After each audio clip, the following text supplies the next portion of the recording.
Great. Okay. Welcome all to the Dover Community Center Building Committee of November 11th, 2024. Following the guidance issued by the state in 2020 regarding the open meeting law, this public meeting will be held remotely, and individuals wishing to participate may do so by utilizing Zoom video conference technology. To join the meeting by video conferencing using a computer, tablet, or phone, please refer to the town website for login information.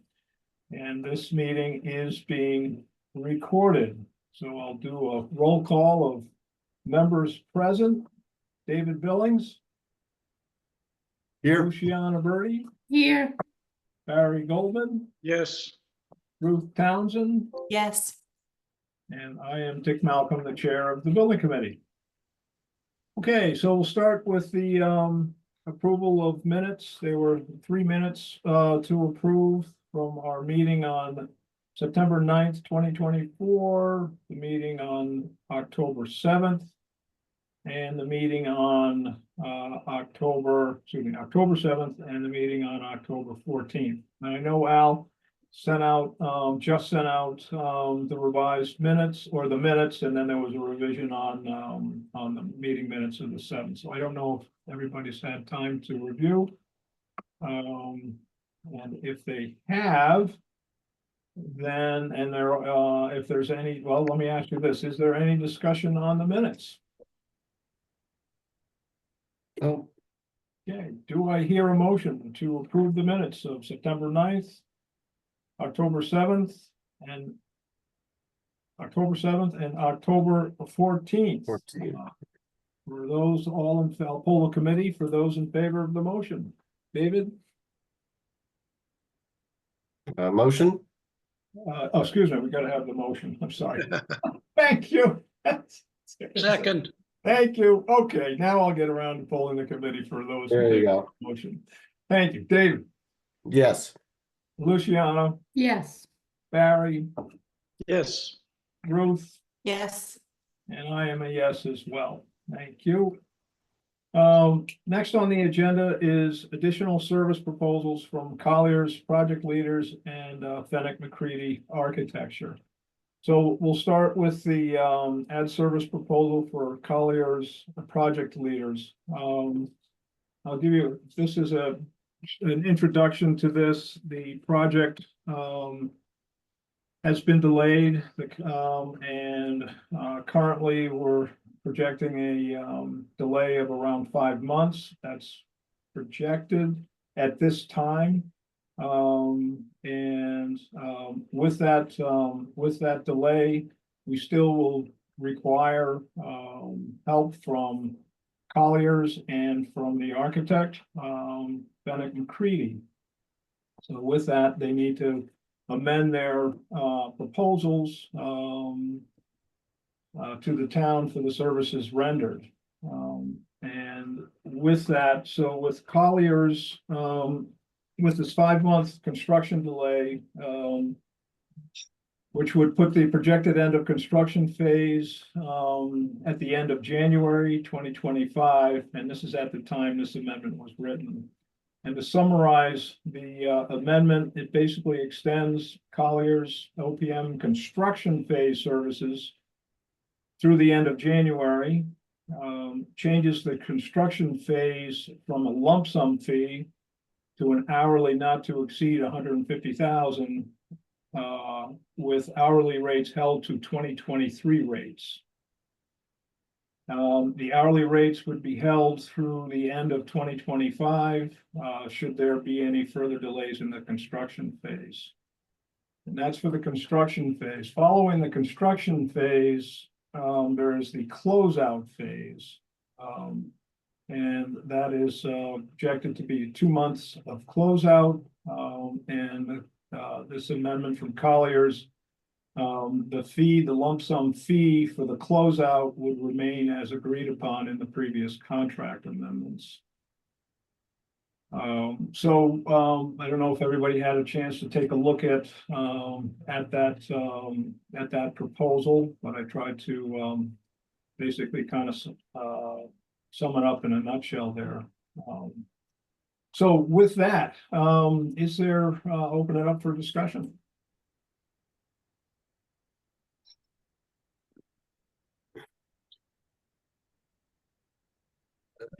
I guess Um, this is taking us from September to January. That's the 5 months. So Yes.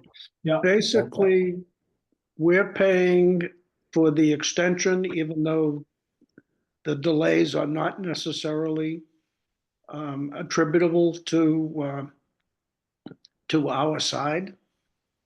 Is that sort of accurate? we would be, how I understand it, Barry, and this is a question also more for with Colliers and town council, is we would be the fees associated with paying Colliers and Fenwick McCready during this delay would be withheld from MOCC, the contractors' payments. And then that would get settled eventually with the lawyers. Do I have that right, Alan?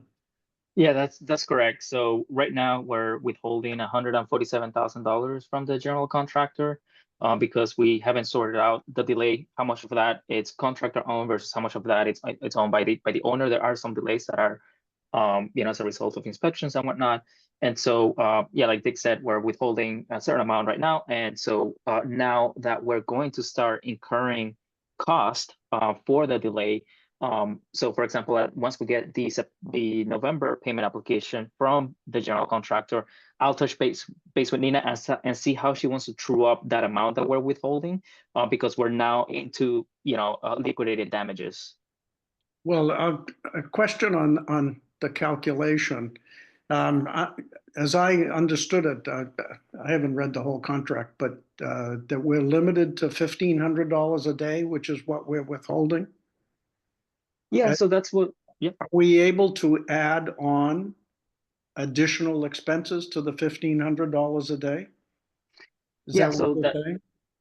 Yeah, so we've discussed that with Nina a number of times, and yes, the liquidated damages rate that we have in the contract is $1,500 per calendar day. However, that is we can base that final number on actual damages. So if the town incurs more than $1,500, we can use that per the contract. We can use that to accommodate the damages to the town. So how about just going a step further, interest costs per day, because those are fairly substantial. Yeah, so I believe that would be part of the calculation.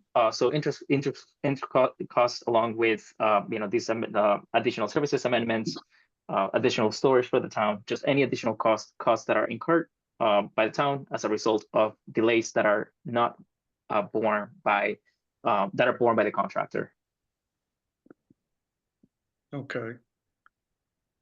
And how do you calculate? I saw there was a list, an exhibit that had attributable hourly costs per type of employee. So how do you project that out over the delay portion? Is there a method that you use? Yeah, so essentially what we did is we maintained the same effort that we estimated during our original contract. So at the beginning of the project, once we estimate approximately how much effort we believe this project is gonna take on the OPM side, based on our successful staffing on other similar projects, we'll use that to project a fee, and that's what we use to negotiate a fee. And essentially that we use that same effort calculation for these additional services. And so are you the principal party that accounts for that fee? So it would be a combination of myself, Eagly, who's the construction rep for the project, as well as Phil, who's the director on the project. Mm-hmm. So how many hours approximately would that be? Sure. I mean, I forgot exactly what is it that was included in this additional services proposal. I can dig into this a little bit, and yeah. So for example, Let me see here. So the way that we have it set up here is approximately 75% of the time is a construction rep on the project. 15% of the time is a project manager. And again, these are the rates. This is the estimated effort that we used at the beginning of the project. And we have 4% for senior project manager, director 1% of the time, and then we have some financial at 1%. And that's how you came up with the approximately 21,000 per month, is that? Yeah, so the 21,000 per month was an average that we used that included including construction services as well as the closeout phase. So our closeout phase, which is essentially the last 2 months of the project, we know usually at the end of the project needs a little bit less effort, and during construction a little bit more effort. And so we averaged it out, and that's where we got the 21,000.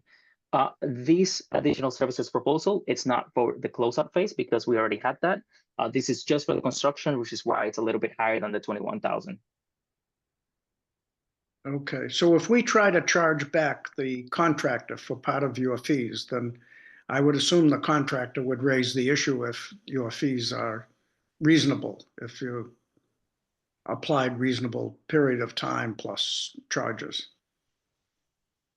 Yeah, I mean, I imagine if our fees were not reasonable, they could maybe make a case, but I mean, they're actually lower than what our actual effort is probably going to be, just based on the historical effort that this project has required. Okay.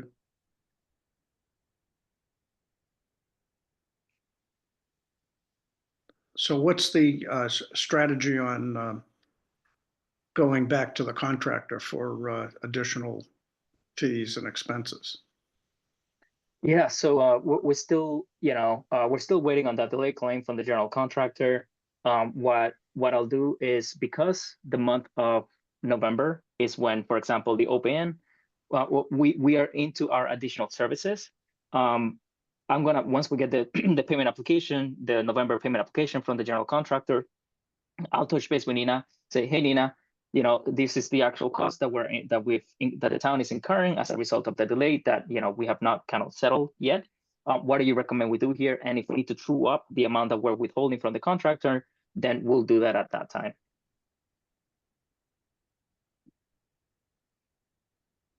So it looked like things have sped up there, that they're getting more done, which is a good sign. Big time. So maybe the delay will not be as long as we're projecting now. Potentially, we could finish a little bit earlier. The schedule is it's definitely compressed right now. Like everything, it's moving very fast. I do believe that the date that the contractor is anticipating completing the project, which I was going to go through the scheduling a little bit, but it looks like it's going to be the beginning of February. I do believe that that is a realistic completion date for the project. I think that there's an opportunity to potentially, get our certificate of substantial completion a little bit ahead of that. But for the most part, I believe that that is an accurate and a realistic completion time. Okay. Thank you. Yeah, you got it.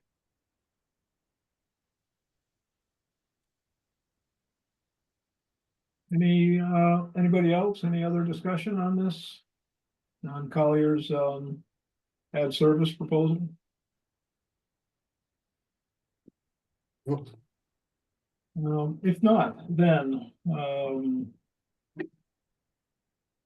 is there a motion to recommend for approval to the Board of Selectmen Collier Project Leaders contract for owners project management services amendment number 3 dated January 1st, 2024. That doesn't sound right. No. I guess I got that one wrong. Let me see if I've got this open. I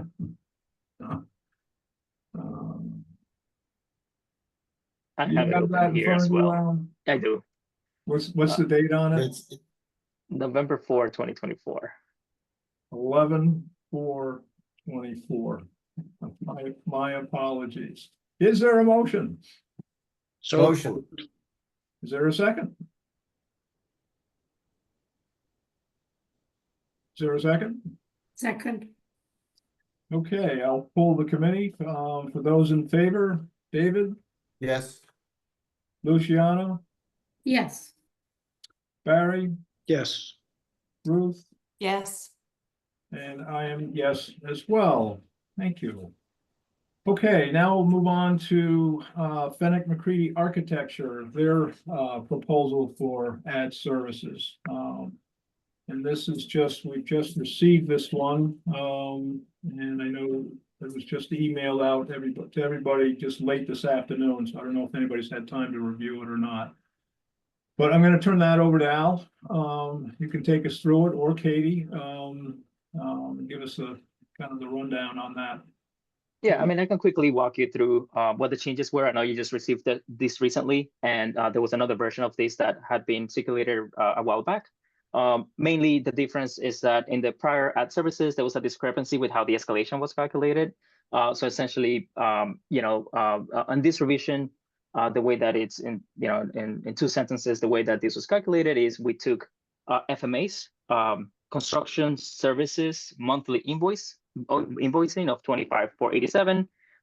That's what you guys are used to seeing on a monthly basis. That is based on Amendment 3. And so what we did is we basically just escalated it at 4% from the date that Amendment 3 was issued until essentially today. That's a total of 17 months. And that comes out to 26,970 over the 5-month period. The total is 134,853.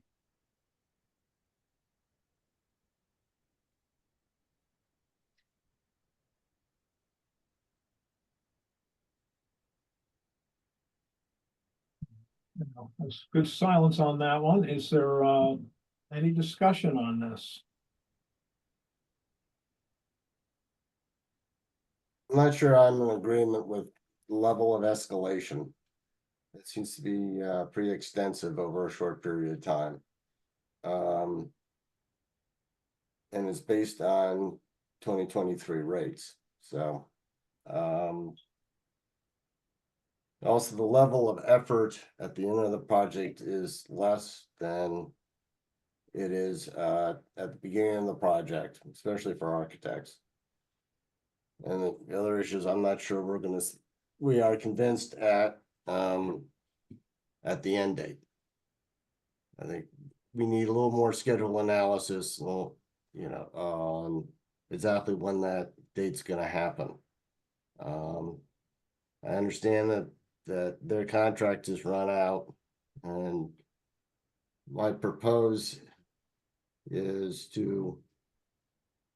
because we own for, I believe, 2 months. Dick? Yeah, The- yeah. 2 to 3, either 2 or 3 months, but we could do, I would propose 2. All right, I was gonna say, let's propose 3 to give us a little breathing time at their old rate. And then let's regroup, look at the final date. And see if we can negotiate a lump sum settlement that brings us through the end of the project. I think that seems reasonable. I would say that I know there is a recent schedule that Al's gonna talk through a bit more, which is pushing back the final completion another few weeks. So this amendment, this ad services proposal was based on end of January for occupancy and then early March for project closeout and whatnot, which would be October, November, December, January, Yep. February. Yes, I mean, the after occupancy, there's project closeout. Generally, that is, less effort than the regular meetings and whatnot. I would hope that in 2 months from now, we have a more finite schedule that we think will stick. That would be the part that I would just go back and forth, which is, when we have good data that we all can support, that's definitely something we can point to. This was based on the current construction schedule that we have and the information that we have. No, I understand, and yeah, I think we need to get clarity on when this project's really gonna be done. And we can, That's fair. and once we got it, then we can move forward from there.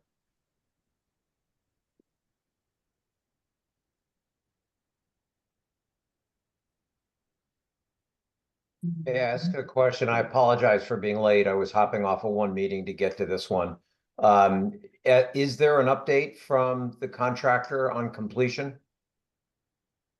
Yes, Dave, so we received an updated schedule last week.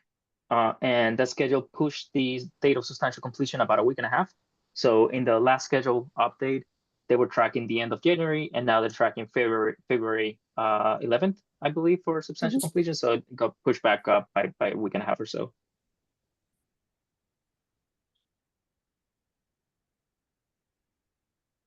Well, why don't we wrap up this amendment and then we can get into the schedule in more detail. So Dick, do you need a motion to? Well, I extend I need, Our FM's detail contract by 3 months at previous monthly billing? I don't have that in front of me, so.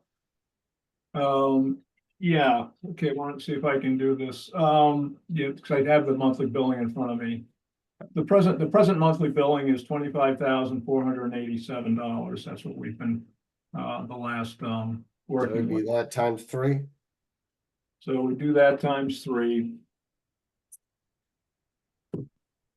76,463 and 25 cents. What is it? What is that, Al?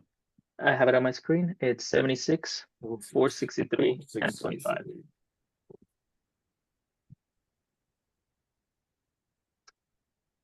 And that would bring us through December. If this value can be, if it can be valid for right now, so we have an invoice for October, so if this can work for October, November, December, yes, that would bring us through the end of the year. Okay.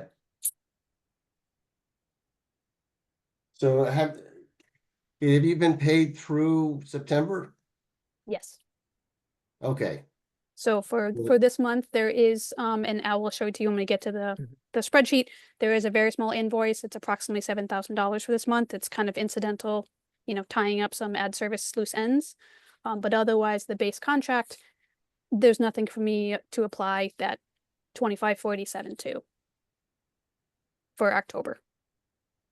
okay, so you don't have the funds to invoice for October. Correct. All right, so this will have to cover October, November. Okay, that's the 3 months. So you got paid for September. This is October, November, December. Okay. Yes. Good. All right, I think that's reasonable. Okay, any, is there any other discussion? I'll see if I can put this together.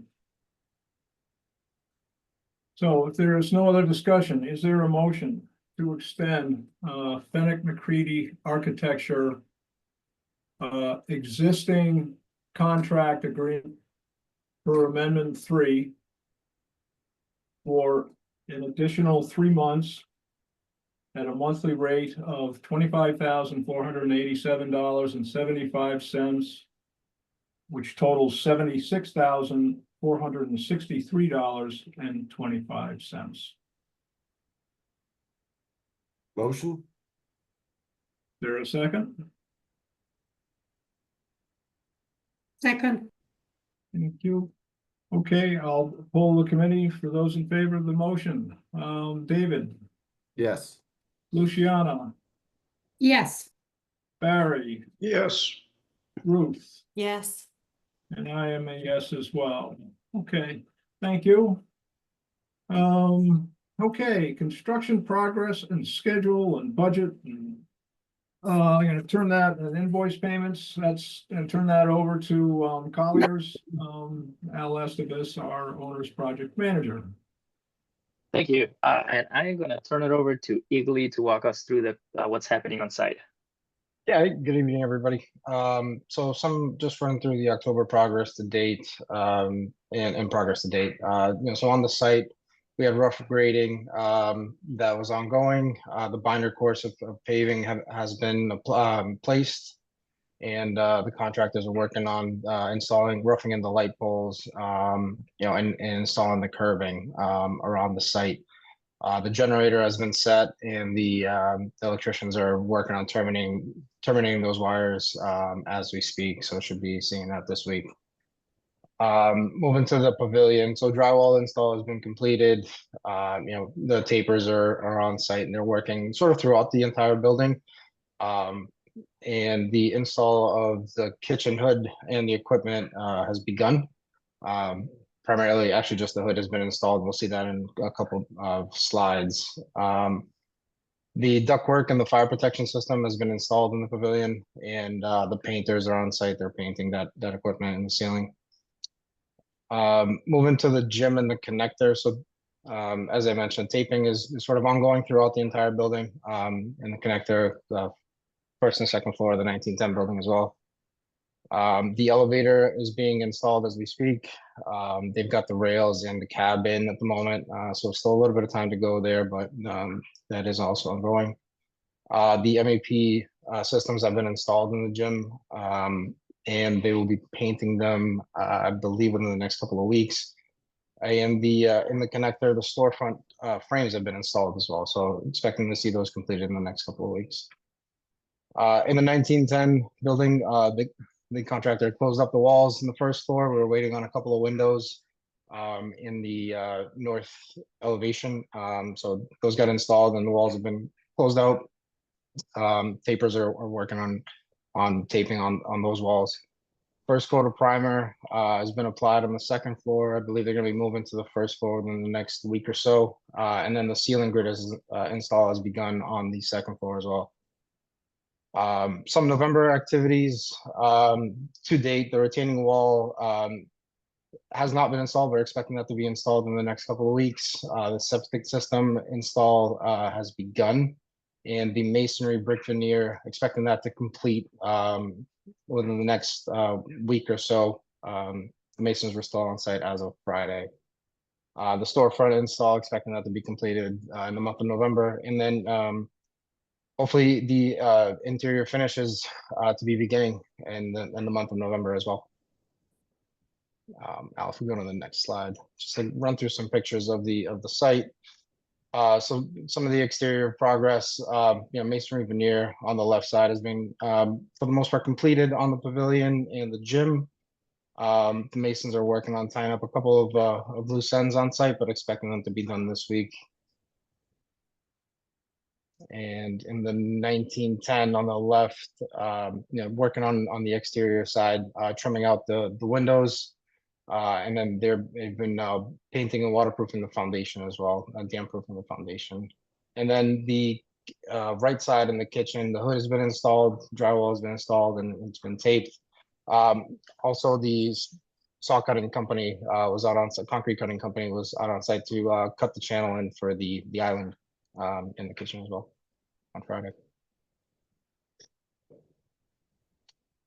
So on the left side in the pavilion, as I said, the painters are working on painting the MEP equipment in the ceiling. Tapers working on taping the drywall, and progress in the pavilion. And in the right side, this is the 1910 first floor. So this is the second coat of mud on the walls in the 1910 building in the connector. Just moving through the drywall phase in this building. In the left-hand picture, so same sort of scenario in the second floor of the connector as well. The painters are applying first coat of paint on the entrance to the 1910 building from the connector. So working through some interior finishes in that section of the building.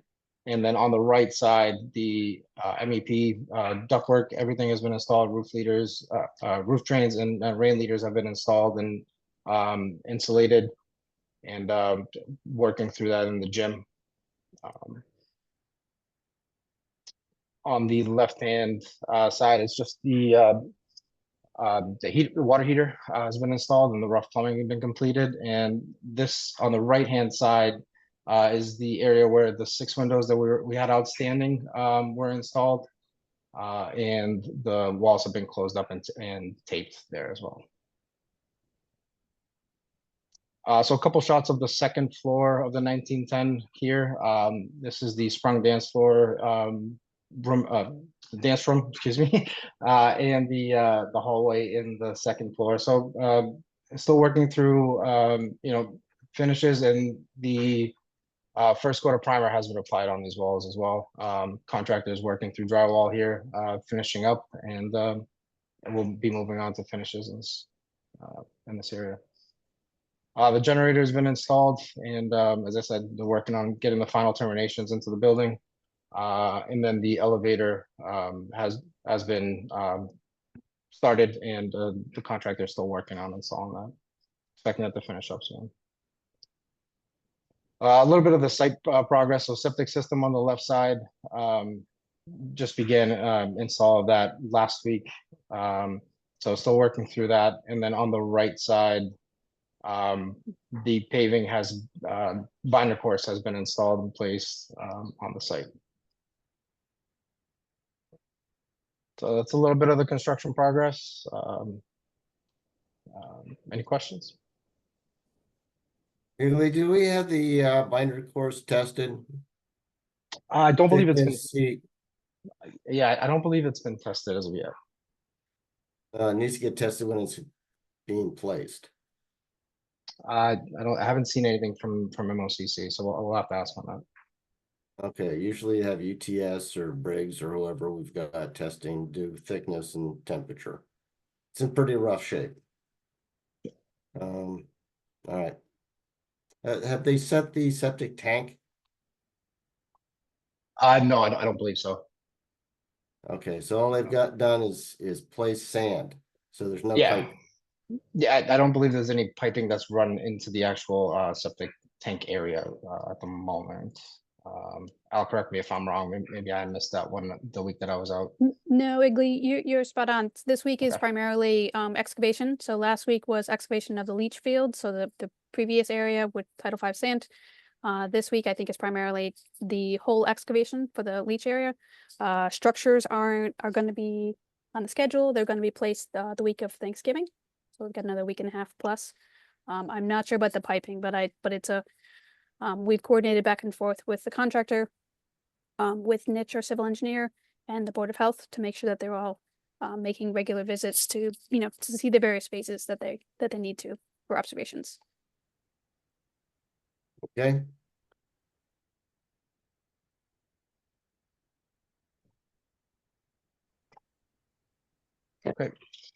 Thank you, Igley, for walking us through the Yep. construction. Thanks, Al. Anything else on the construction? All right, so moving on to the construction schedule, like I briefly mentioned earlier, we did receive an updated schedule from the contractor last week that pushed the substantial completion date from the end of January to, I believe they had January 28th on the last one, so about a week and a half, into February 11th. Final completion for the project, they're tracking March 24. Now, in this schedule, they are showing some of the plantings happening after final completion. And like I mentioned earlier, we are still waiting on the delayed claim and the corrective plan from the contractor. We're still working with town legal counsel, and we're withholding $147,000 from their payment. Any questions specific to the schedule? Al, a quick question. I thought that under the delay claim, there was a time limit on when they were allowed to make those claims. There is. So the contract does have notification requirements for submitting a claim. That's something that we've discussed with town legal counsel, and it's something that we know we have like in the back of our pockets if we need to use that. My understanding is all this delay up until now is beyond that time limit. Yeah, yes, it is. For the most part, it is. I mean, they're showing delays from back in 2022. So why are we entertaining them?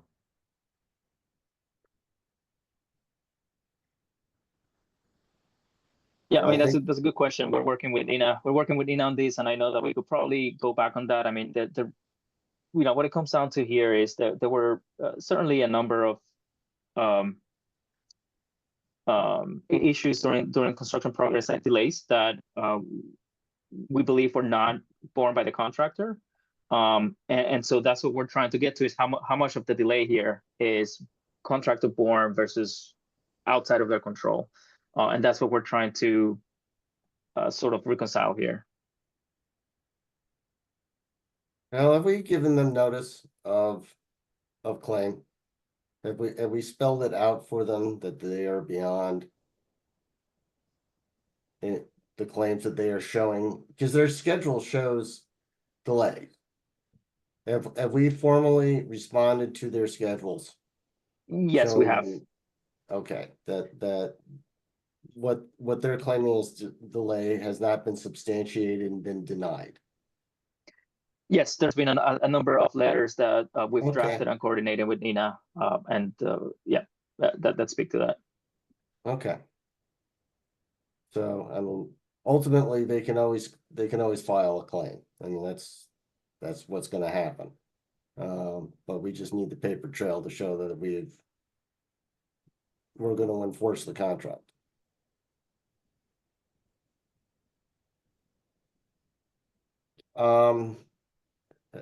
The current schedule, they've already missed a number of dates. Especially in terms of hardscape. So what I did is I went through the schedule and I sort of just boxed out where the current activities Yeah. based in November 11th right now. They're showing some of the sidewalks going in towards the end of the month. Retaining wall, like Igley said, they're getting ready to place that. Curbs, Igley, did they start the curbs? I know they're on site, but did They started the curbs today. Yeah, started today. Sorry, I was trying to mute myself. Thank you.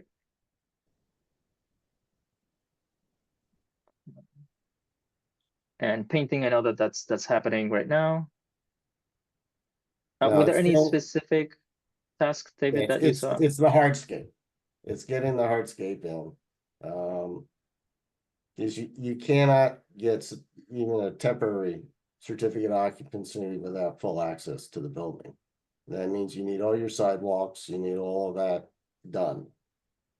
They're not even close right now. And they've So- had phenomenal dry, warm weather. That may be true. I'm not saying that, they don't have any excuses. They still haven't gotten it done. So we're in total agreement. Yes.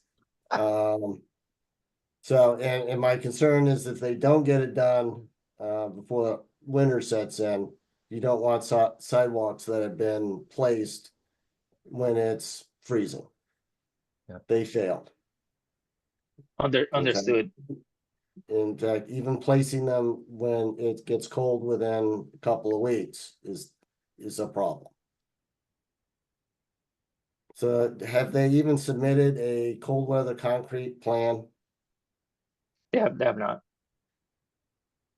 So are we going to allow them to place concrete when it's below 32?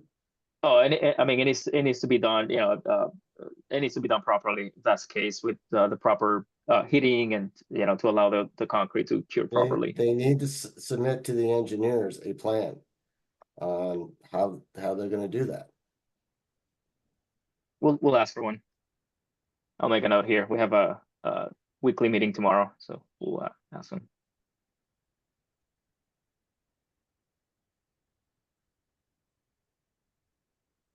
Is that also I'm just foreseeing some colder weather set in and they're gonna be pouring or wanting to pour concrete on ground. Presumably it's not frozen, so they have to protect the ground to make sure it doesn't freeze before they do the concrete. Who oversees that, or do the testing companies come back and verify that, they did everything properly to avoid any issues with doing this work in the cold weather? Yeah, so we went through this with the pavilion building when they were placing some of the concrete there. We were into cold weather, and they had to use blankets, and so we will verify that, and UTS will be on site as well to take samples of the concrete. So it'll be a team effort on that. And our sidewalks are they all concrete? I can't remember. Do we have still some stone in places? I Or believe pavers, it's all I should say. concrete, from It's what all I concrete. recall. Yeah. Yeah, Dick, I believe it's all concrete. It's all concrete, okay. And what about the landscaping? How can we have completion if, I mean, obviously they can't plant trees and lawns and whatnot in the winter. So with landscaping, there are some very defined dates as far as when trees really can be selected and when they can be planted. And those dates, they were missed in the fall. So there were multiple conversations back and forth about if it was some and not all, but eventually they have decided to punt on all of the site landscaping and do that to the spring. So in the same way that some of the fall dates were missed, there is a, basically there's a blank out period until April 1 before anything could be planted. So that includes sod, trees, anything else around the site, both for selection and then also, installation and placement on site.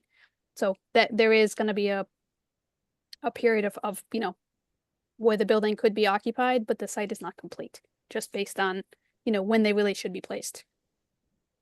Agreed. No, again, everyone wants to do this right. So, but it won't be completed on 3/24. No, No, correct. So all of those plantings, nothing should have a date before April 1st as the starting point for the selections, the tagging, the placing. So, I can't speak to the schedule, but, these dates, there would definitely be some push because they're not going to be doing them in the winter. Thank you. I just was double checking, trying to catch up. So when I get asked a question, I have a clue. So what they're saying then with this 3/24 final, with on the schedule final completion, it's the substantial completion on the middle of February. Basically, the substantial completion allows the use of the building. Correct, and then the final completion date, which they're giving is 3/24, what they're calling final, is that's after punch list, things have been worked through, and the building inside anyways is all done. Right, okay, and then what we're saying is any work beyond the binder or hardscape, what we call hardscape, that's the asphalt, that's the pavements, the walks, the lighting poles, the binder on the driveway. So people can come in and, that stuff, that work's all done, but the softscape, the plantings, that's what's gonna remain. Okay.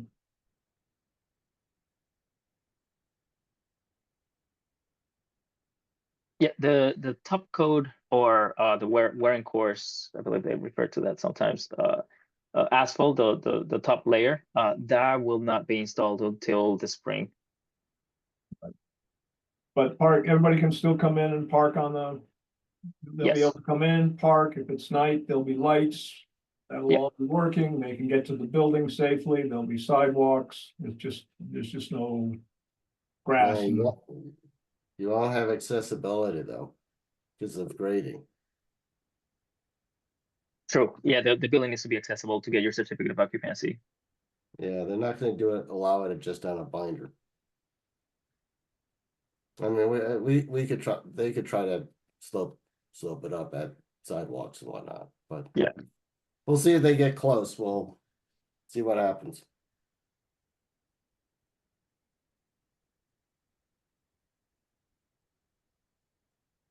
Okay, any more questions on schedule? Okay, looking at the budget. Everything highlighted in yellow are the changes from last month. There were some contingency moves into the construction for some change orders that I will walk you guys through in a second. We have a number of invoices that I'll walk you through. Overall, worst case scenario, we're tracking approximately $384,000. That includes both FMAs and Collier's additional services. As you can see, the construction number here, 45,000, it's not a large number. Most of it is on the owner's side, which is it's because of FMAs and Collier's additional services. Worst case scenario, should all of these known exposures be approved, as shown here, we are tracking approximately 55% remaining in contingency, which is 1.3 million. Questions? Have you Um, done a risk analysis of their claim, of O'Connor's claim? What their potential claim could be? We're working through that right now. I know that they submitted a letter to us recently, and Katie, I know that you guys were working on sort of like a lot of it had to do with PCOs and RFIs, and you're working on that side of things. And so we're working on that right now. All right, when would you expect us to be able to see something? It's just, that's gonna have an impact on what the contingency is. Agreed. We'll try to have something to you guys by the next meeting. All right. Thank you. And looking at the approved change orders, so what you see highlighted in yellow, there's a total of 6 PCOs. These were all approved after the last building committee meeting. They're all under $20,000, and because of schedule and potential additional cost impacts, we expedited these directly through Michael Blanchard through the $20,000 expedited process, threshold expedited process. I did include in the shared folder our recommendation memo to the Board of Selectmen for all of these. Dick, if you want me to walk through this, happy to do so. Some of these are pretty, not a large dollar value. Data and power changes for 13,000. That's a little bigger one that had to do with once we finalized the furniture selections, we had to go back and make sure coordinate all of the electrical outlets, make sure they're in the right place. So that's the reason for that one. Yeah.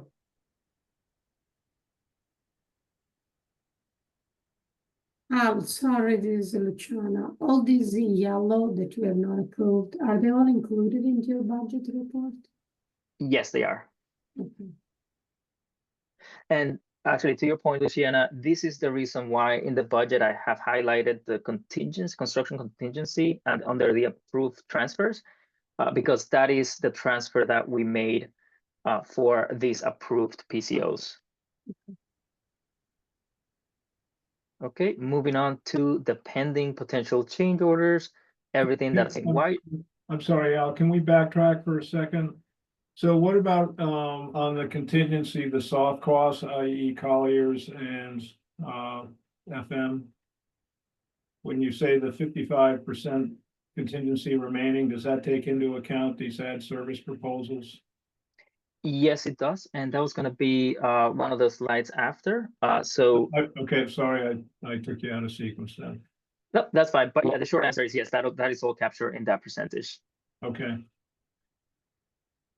So looking at the pending change orders, everything in white, we're working through with the contractor. The one highlighting in green, this was recommended for approval by the building at the last building committee meeting. That is a credit for the Wedding Road fence. We decided to do this work outside of the construction contract. It was a lot more economical for the town, and I will walk you through what that is in a second. The only PCO that I have that I want to present to you all tonight for approval recommendation is number 57. That is to trim out at the pavilion building in the ceiling where the CLT, the cross-laminated timber panels, sit on a series of blocking that then sits on the steel beams. That blocking is currently exposed. This cost is to trim that out so that you don't see it when you're standing in the pavilion. There's quite a lot of beams as you can see. I can show you right here. So essentially all these beams here, and I can't zoom anymore, but you might be able to sort of make out some of the blocking that you see here. So as you can see, there's quite a number of steel beams that will need some trimming. So we thought the cost was more than fair and reasonable, and we recommend that this PCO be recommended for approval.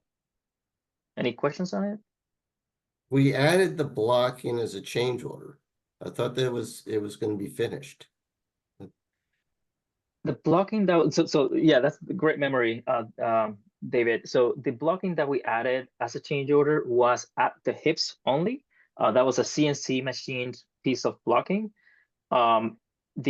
The blocking that this PCO includes is not just that blocking at the hips, but also all of the intermediary members here.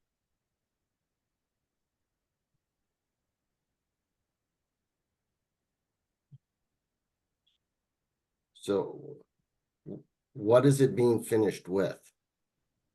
I can open I mean, that. what is the detail? I can go 'Cause I ahead and would open have thought that. a blocking would have had a finished edge to it. Uh, If you're gonna spend that much. This is the PCO. These are all the beams that will need that Mhm. trim. So, Um, yeah, Al, if you go to the next page, I can walk you through. So just go back to the colored one. oh, this one? There you go. Thank you. Okay, so green is the hips. That's David, that's what you were talking about. So those were the CNC routed, effectively they're a post, they're 6x6 or 8x8. That is Yeah. a combination of compound angles. What you see in yellow is areas that are not visible. They're either covered by ACT ceiling or on the outside. Those don't need anything.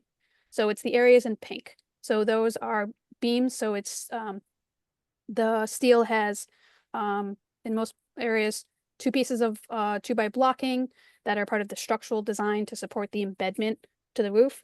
It's part of the delegated design of the CLT structure. So when you look at the side, you do see 2, rows of blocking. It is not it's not a finished trim, it's structural blocking. So the resolution is some trim piece on the side. The trim is the same wood species as the CLT wood. It's coming from the same source. So that can be, installed to the side of the blocking to basically just to wrap that. What is the finish on the CLT? Are we just leaving it It's the raw conditioned. CLT? So when it gets shipped from the site, it was shipped as raw. We did own a stain as part of the project. There were a series of mock-ups that could take a long time to go through. But ultimately what we're seeing right here is has some wood conditioner and a clear sealant. So you just sealed it. Yep. Okay. And that's what the plan is. For Is the to take, So for the CLT scope, this is basically finished at this point. So it's clear a sealant, but the trim, the intent would be the same thing. So wood, there's a little wood conditioner and clear sealant. That would be the finish of it. is it gonna be proud of the flange of the steel? Or is So, blocking now in line with the steel? good question. The short answer is it depends, because of the various kinds of steel. So we've got W6s, W8s, W10s. For the typical situation, we've got about a 1/2 inch in between the flange to the blocking. So there is some space to put something in. Some of them have a little bit more space. I don't think any of them are totally proud, but the trim is likely to be close, but not perfectly aligning with the wood, with the flange. The end result after this is trimmed out, the trim will more or less match the color of the ceiling, Correct. right? And basically, all these beams will look the same, at least how they're trimmed out. Correct. The beams in pink, I should clarify. I painted black. Make it disappear. But that's fine. We need to do something. Were there any, what was in the original drawings? So the original drawings didn't have anything specific here as a finish. So the way that the CLT, the cross laminated timber is set up, it's delegated design. So the vendor, the subcontractor, the entity that's bringing the wood, is doing the engineering of this. It's a roof system, but it's also finished because we see it. So that's atypical just in and of itself. But the intent was always that there was whatever blocking was needed to support it, but that really comes down to the final decider who's doing the engineering. And so the company that we're working with determined that they needed several pieces of blocking for their embedment. So for the, screws and attachments to go all the way through the CLT, through the wood, and then into the flange of the steel. And so the wood that you see there, that panel, it's just about 4 inches thickness, that slab. So that's where the attachment has to go all the way through that. So that's a long answer to your short question, but There wasn't a finished element there. Thank you. So it's 3-ply CLT? Correct. Okay. All right, So that's the only PCO that I have for you guys. We've reviewed these and we believe that the price is more than fair, reasonable, and we recommend that it be recommended for approval. Is there, regarding PCO 57, is there any more discussion? If not, is there a motion to recommend for approval to the Board of Selectmen additional CLT trim per RFI 157 in the amount of $10,569.41? Is there a motion? motion, Second, is there a second?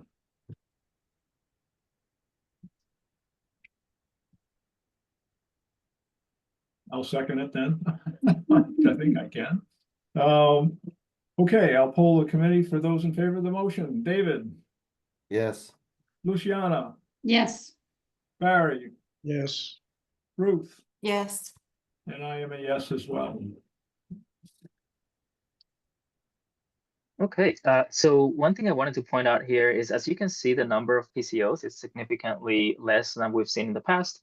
We're getting to that point in the project where, we're sort of slow down the uncovering of situations where we need a PCO for. So that's a really good sign. We have only $61,000 in potential change orders.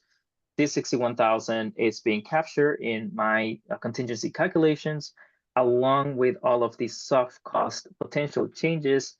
That includes FMA's additional services, Collier's additional services, and 2 other ones that I want to present to you all tonight. So looking at the soft cost, looking up here, these are the approved soft cost to date. And pending change orders, we discussed our additional services proposals. So I'm going to skip over those.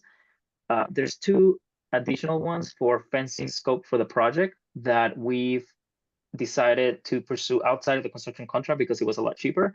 In fact, it was about $63,000 cheaper to do it outside of the construction contract with the town's recommended fencing vendor.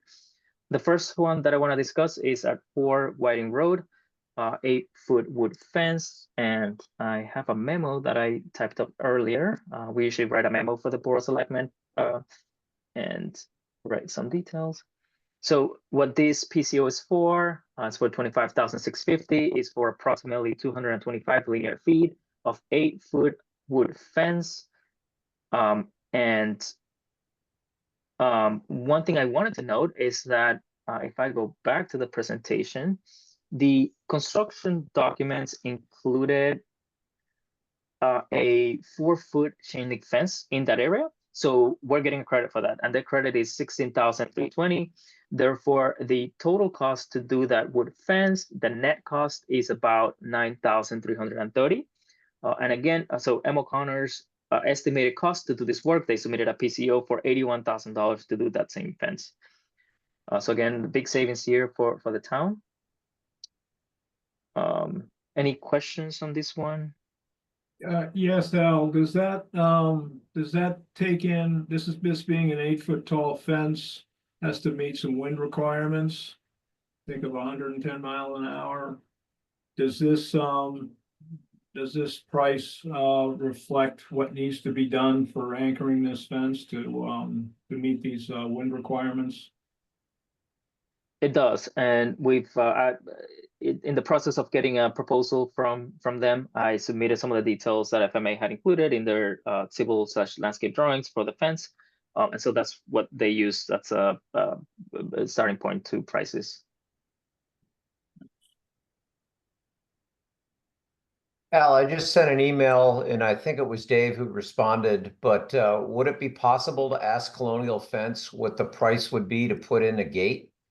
Because M. O'Connor was $10,000 and y'all said, in my humble opinion, rightly, no. But what would Colonial charge for the same thing? sorry, what gate are, I'm just lost on the location of the So gate. I don't remember it. granting access to the back of Dover Automotive.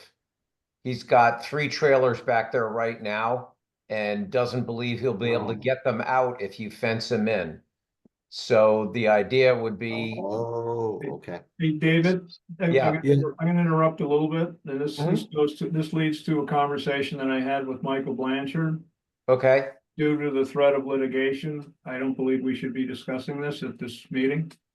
thank you very much. Well, I get you now. Thanks, David. Okay.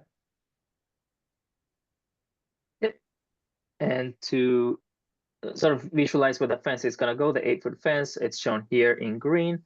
And then Yep. due to zoning requirements, it's drops down to 3 feet for the first 15 foot of frontage, and then transitions to the 8-foot section. And that's the end of the fence? There's- So what- Is there a fence along Whiting beyond that? No, going the other way. I just don't remember the site plan. Going Is there down a- Whiting Road, there's a fence there? I believe so. It's an old fence, it's an old chain link fence, if I remember correctly. Are we replacing it? It's not in the contract documents. Okay. For the place. Yeah. So that is one of the soft cost potential change orders that I wanted to present. We believe that the pricing is fair, reasonable, and recommend that this PCO be recommended for approval. Dick, should I go over this one as well, or should we? This is a pending change order, correct? These fences? Correct. Okay. Well, So- no, they're not a change order, they're new contracts. They're not to O'Connor, they're like furniture, they're being bought outside of the construction contract. Right? Right. Yeah, I call it a soft cost change order, but you're right. It's not like it's not a PCO from the contractor. It's outside of the construction contract. Yeah. We just don't have a budget for this right now, and so essentially what I'm asking is, is it okay if we use contingency for this as opposed to using a lot more contingency to have the contractor do it? No, So, great, yeah. yeah, I would, okay, let's ask the rest of the committee. It seems like, is the preference to have the contractor do it at a much more escalated rate, or to use the the town hires it independent of the contractor? Seems like 20, at an amount of 25, was it 25,000? 25,000, which does not include the credit of 16,000 and change. All right, so we have already, we have already recommended for approval an 8-foot fence, right? This the building committee has. We've done that. Mhm. Okay, and we did that at a cost of, when we recommended for approval, we did that at a cost of, I can't remember. I think it was 16,000. It was 16,000. So what you've done is you've found a way to do this even cheaper than the 16,000. So thank you for that. Do we need to take any further action as a committee? I mean, we've already approved 16,000. You found a way to do it for less than that, Yes. which is and- great. and So the- thank you. And the town is who's hiring? I shouldn't even ask. All right, that's fine.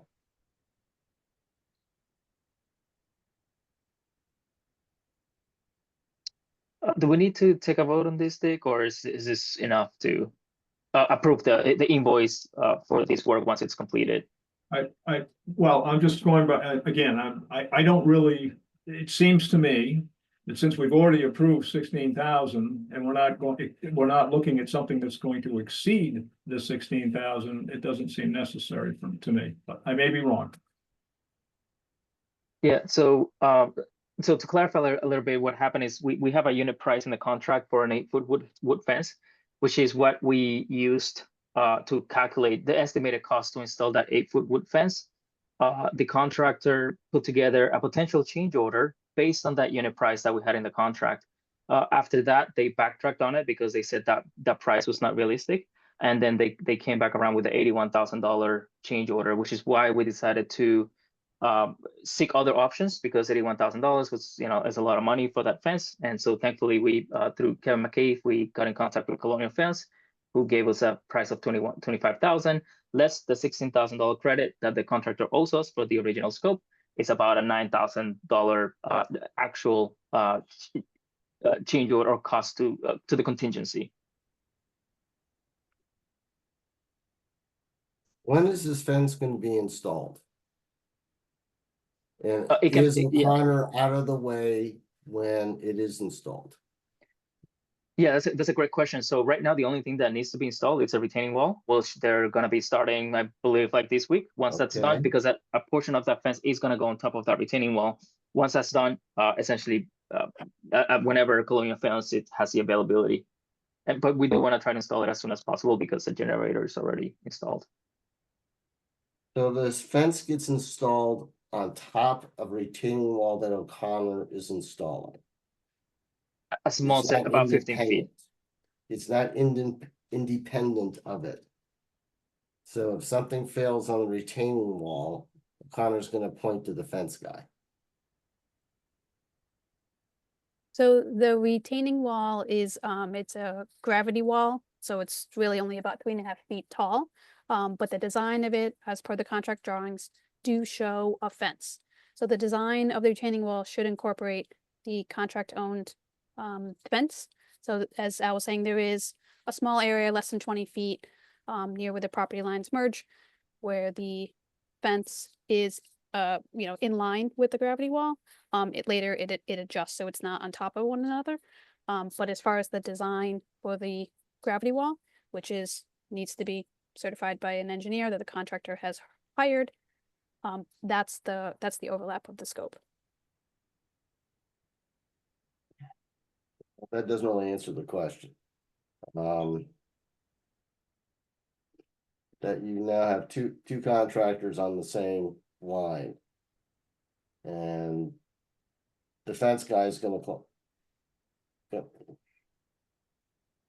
Does the fence guy know that he's putting it on top of this other wall? Yes, he was on site a couple of times, and we met with the contractor, and they were discussing about exactly how that fence is going to be attached to the retaining wall, whether they needed to do, set the post beforehand, but they're going to post drill it. They're gonna post through it. Yes, This is a block retaining wall? yes.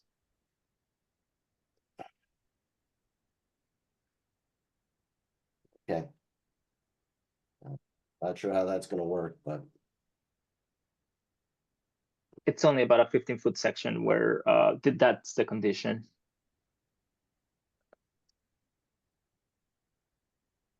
That's not shown here, actually.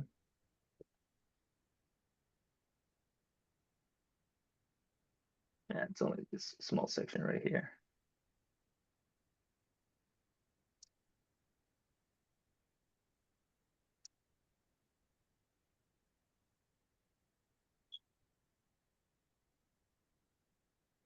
Dick, should I move on to the next one, or? Let's move on to the next one. yeah.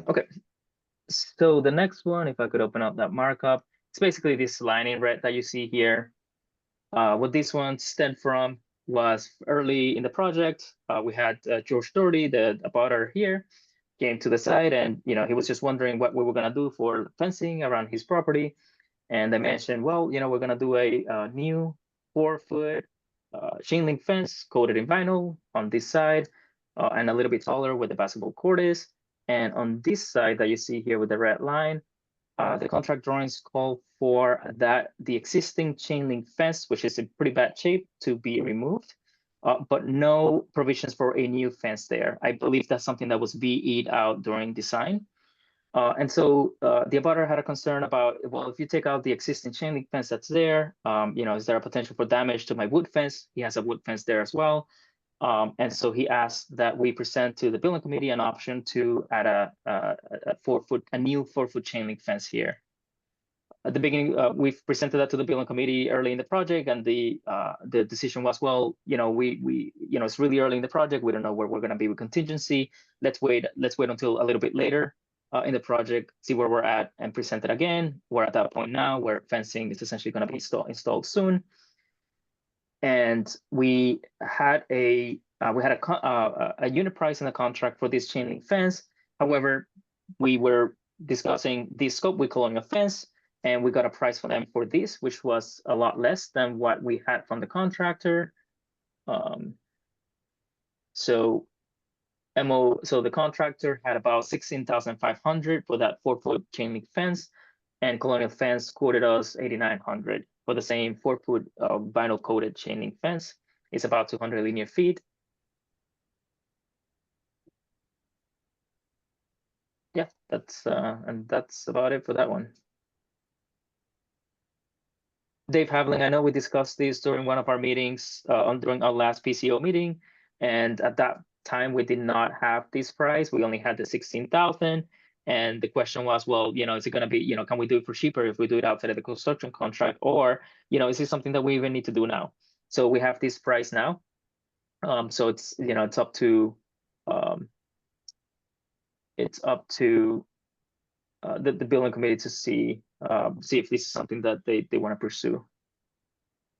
Yeah, just so to review, originally that chain link fence was going to be part of the bid set of the documents. It was taken out during the VE process and to be determined as at a later point in time when we were doing the VE. And now that we have getting a handle on what our, where we are with contingency at this stage of the project, I think the sense now is this something to talk about? Is this something which the committee feels would be appropriate to do to replace that fence?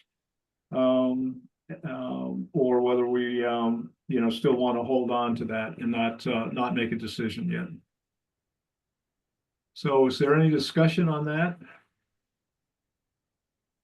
And to add to that, sorry, Dick, to cut you off there. This PCO was recommended for approval by the building committee back on October 14th when we had the price of 16,000. We just went back. We got a better number now. Thank you. We've already, okay, so again, just like the one before, we've already approved an amount recommended for approval to the Board of Selectmen at a higher amount than what what you found we can actually do it for. So I don't believe there's any more action that the committee needs to take on it, but let me know. No, but it's wonderful to come in with a number that's 1/2 of the previous.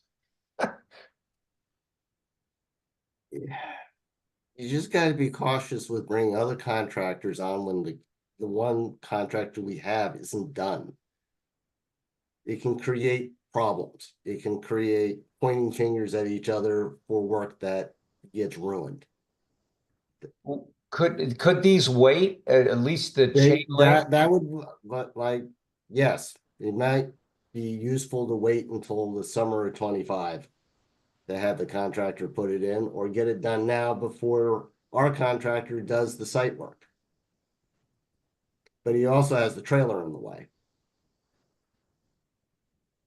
So it gets more complicated when you have major construction going. You just can't switch out contractors. So you have to wait until he's gone, which is what I'd recommend, or understand the consequences that could happen.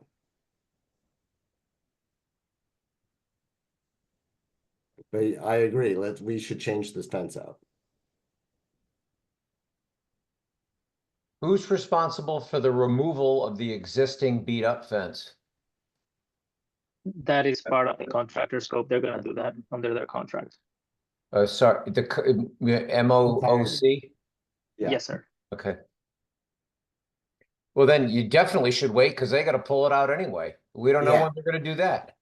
Yeah, no, I agree. Yeah, we should wait until, just let Mr. Doherty understand that we are going to replace the fence. It's just going to be sometime next summer,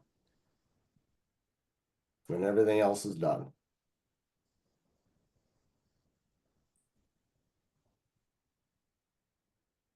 So has the contractor agreed to take these numbers out of the contract? Give us credit? Okay. Yes, so for this one, for this 4-foot chain link fence, there's no credit because they're gonna remove that fence as per their contract.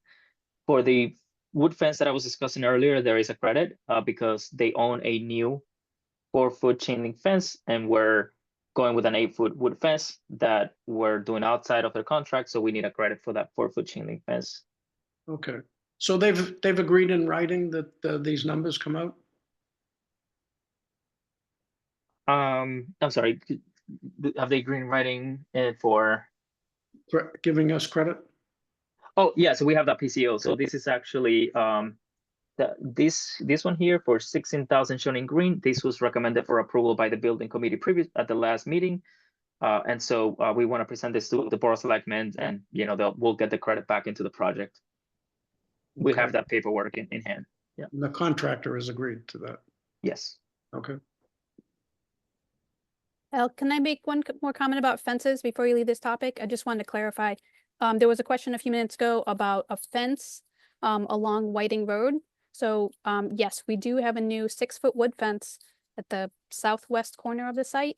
We have parking in that area, and the parking needs to be. We need something to block street car lights.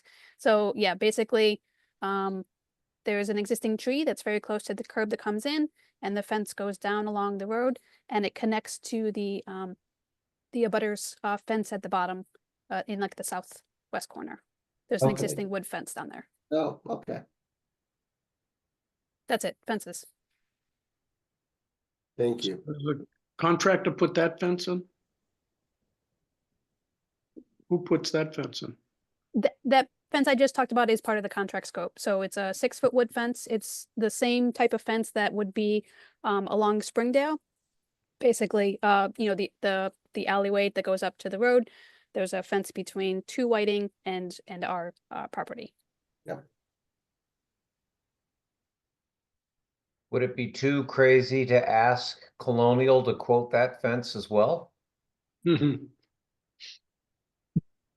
Well, it's funny that you mentioned that, Dave Howland, because when Colonial was on site, they met with the contractor and they asked the contractor whether they already had somebody in line for the rest of the fencing scope, and they said no. So they were gonna reach out to him to see if he could give him a number for the fencing for the project. Well, going direct is gonna cut out the add-ons, but sorry, Yeah, Well, you also have to be careful. This is public construction. There are procurement laws that you have to be aware of. So fair. I wouldn't push it too far. Okay, Dick, is there anything that we need to do in regards to these two? So it sounds like we're gonna hold off on the 8,900, and for the 25,650. It sounds like we had the building committee previously approved for an 8-foot wood fence. We had the price for it now. Are we all set on this one then? Yeah, as I said before, we've already recommended, that 25,000 is not the net price, right? That you haven't, the net price was around 9,000, Yes. correct? And we've already recommended for approval to the Board of Selectmen for both of these fences, numbers which are greater than what can be done if the town does it. So are we looking, okay, so I don't know, I don't believe we need to do any further action, but we're essentially moving it out of the contract, potentially we're moving the 4 Whiting Road fence out of the contractor's contract, of which we have the PCO for, right? And Yes. and then the chain link fence on 63 Center Street is a straight add because that was never in the contractor's scope of work to begin with, contract, so. Okay, sounds good. Okay, yeah, so looking at the contingency again, so the approved change orders And including soft cost, this 55,000 that you see here, it's this 724,000. So our current total contingency is about 70%. We have approximately 70% of the original contingency left. That's about 1.7. However, if we this 400,000 that you see here, that's basically all of these potential soft cost changes for 339,000, plus the hard cost changes for 61,000. That is worst case scenario. We are looking at a remaining contingency of about 54% or 1.3 million, based on all known factors at this point. And again, that includes our ad services for 5 months. Any questions on that? Yeah, I think it should just be noted that if the contractor has further delays, that's going to be more additional ad services from Colliers and from FM McCready, which is not reflected in that 54%.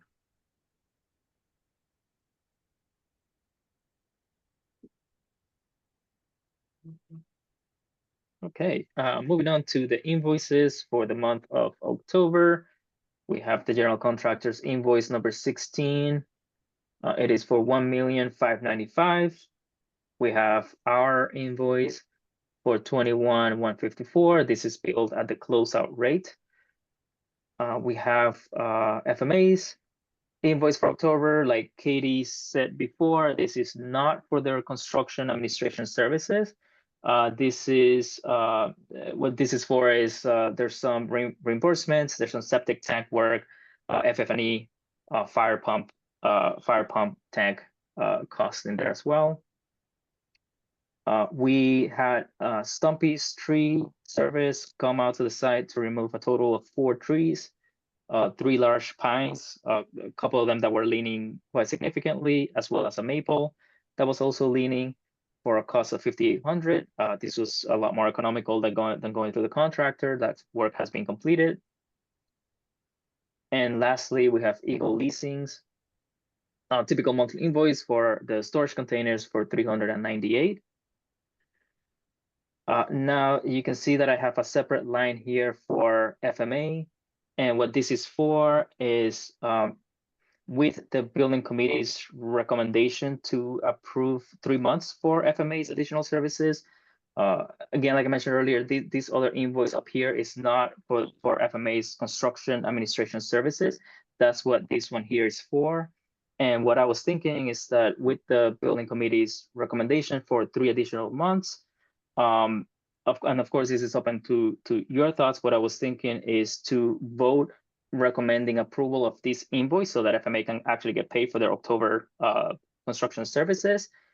And if we need to, we can make that subject to the additional services being approved by the Board of Selectmen, since ultimately they're the ones that would approve that ad services. Ed, if I can just interrupt quickly, so the value that you see there, the 26 number, is based on the ad service letter, which was agreed to be tabled for a bit. So I think before you comment, this would be 25,487.75, which is in line with our past invoicing. Thank you, Katie. Good point. Yes.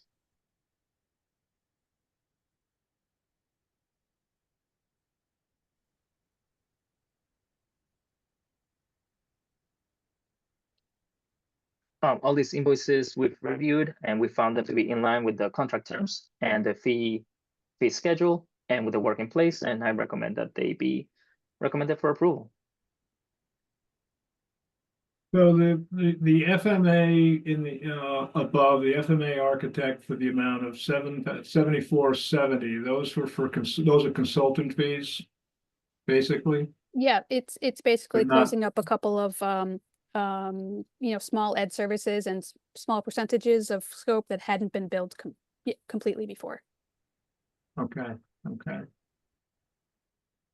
So the thought here is to approve these invoices in white, recommend for approval, the invoices in white to the Board of Selectmen.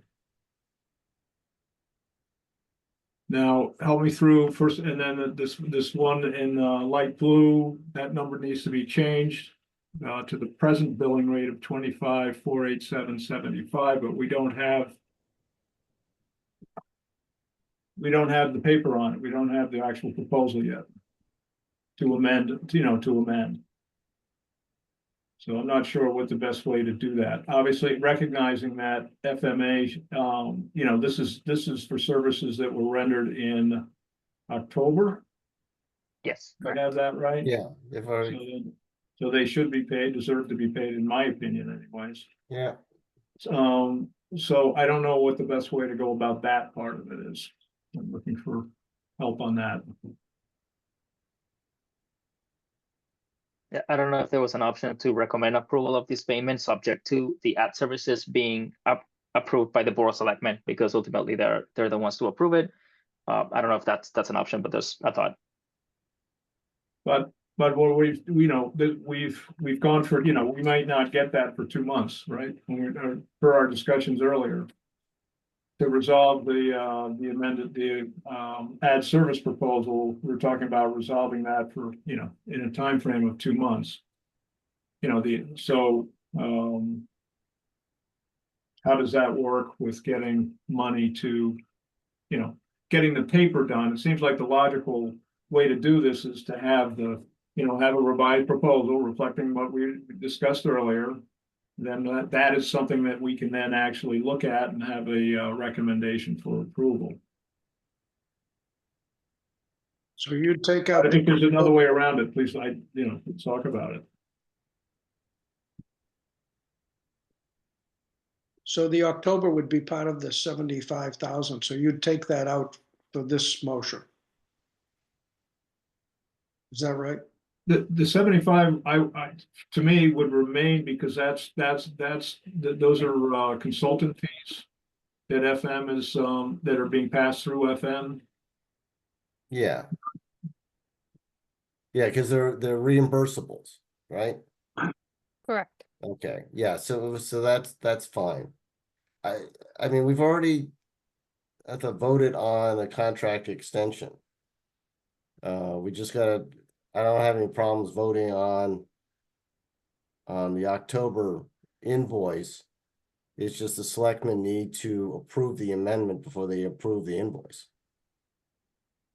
Our next open meeting is the 21st. I mean, you can do it in the same meeting. Agreed. I'm just letting you know when it is. So you don't Okay. have to decide this tonight because you meet next week on the 18th and we're not going to meet until a few days after that. So technically, meeting on the we should 18th? wait until the amendment is approved by the Board of Selectmen. I'm not.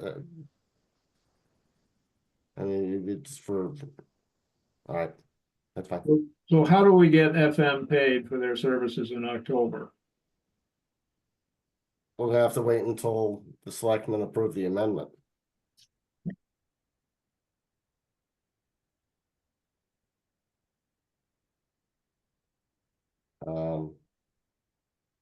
I mean, I don't have any problem approving the invoice. Because we've already approved the amendment, but if others feel otherwise, that's fine. Yeah, what I was thinking is if the Board of Selectmen can approve the ad services and the amendment on the 21st, if we go in there with the building committee's recommendation for approval for the ad services, which we already have, but also the invoice, then those two could potentially be approved on the same Board of Selectmen's meeting.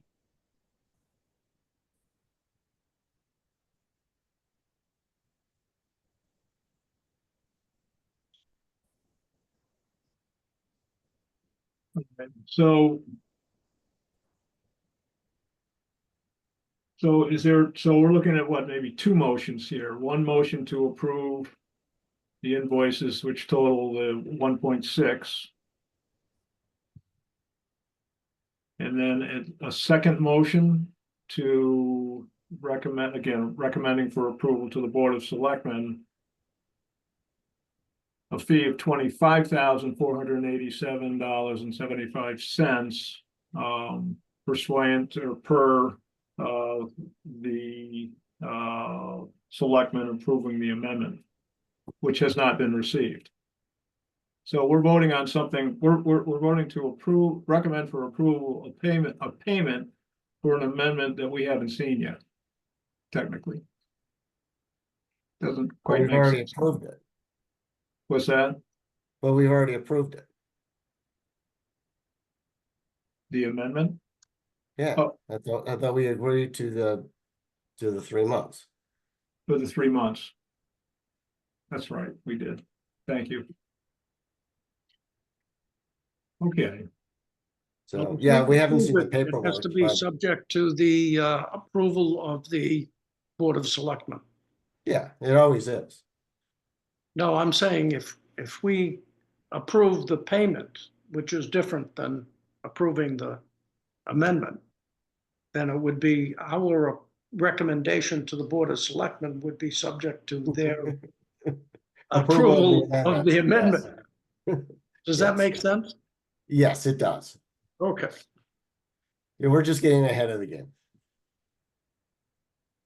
So you can do either one. You can either wait for the Board of Selectmen, or we can approve it subject to the Board of Selectmen on the second one. okay. So let's do two separate motions. Let's do the first motion. So is there a motion to approve invoices for MOCC, Collier's Project Leaders, FMA, Stumpy's Tree Service, and Eagle Leasing for a total amount of $1,629,911.70. Motion? Is there a Second. second? Okay, I'll poll the committee for those in favor of the motion. David, Yes. Luciana, Yes, Barry, Yes. Ruth, Yes, and I am a yes as well. Okay, the next motion, is there a motion to approve, sorry, can you go back to that, where we just were? Al? Yeah, yeah, this is the number here. It's 25.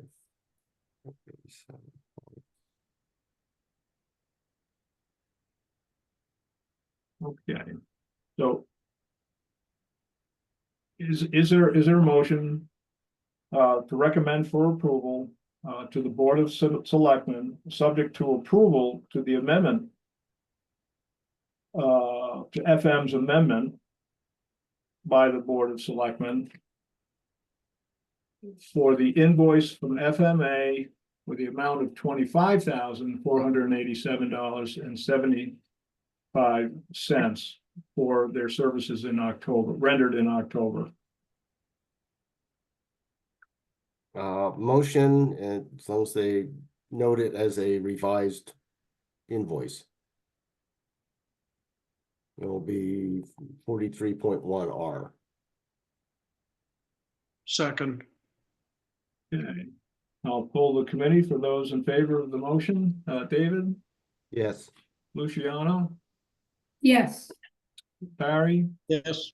Ruth, yes, and I'm a yes as well. Okay. Next, Any citizen comments? I just have a comment on, I've been looking at O'Connor's Rec, they are almost exactly at 75%. Which means, and they've got almost exactly $5 million worth of construction to do. So. That means that, have they been able to hit? I mean, they made 1.5 million last month. So technically they could do 1 million a month. Okay, Yeah, where is it that I'm tracking that? Yeah, they had, last month they had 2 million, the month before that they had 1.75, before that 1.13, before that 1.2. So they've been at $1 million plus for a number of months now. okay. Yeah. Well, maybe 5 months will do it. We'll see. See if Yep. the weather holds.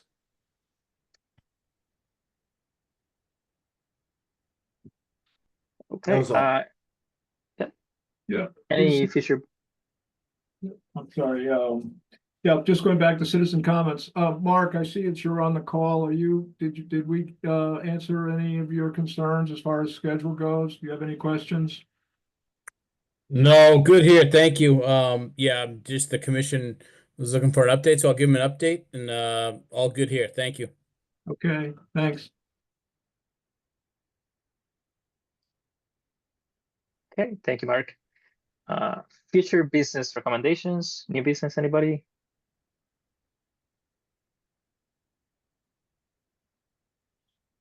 Okay, next meeting, December 9th, Monday, December 9th, 6:30 p.m. Does that work for everyone?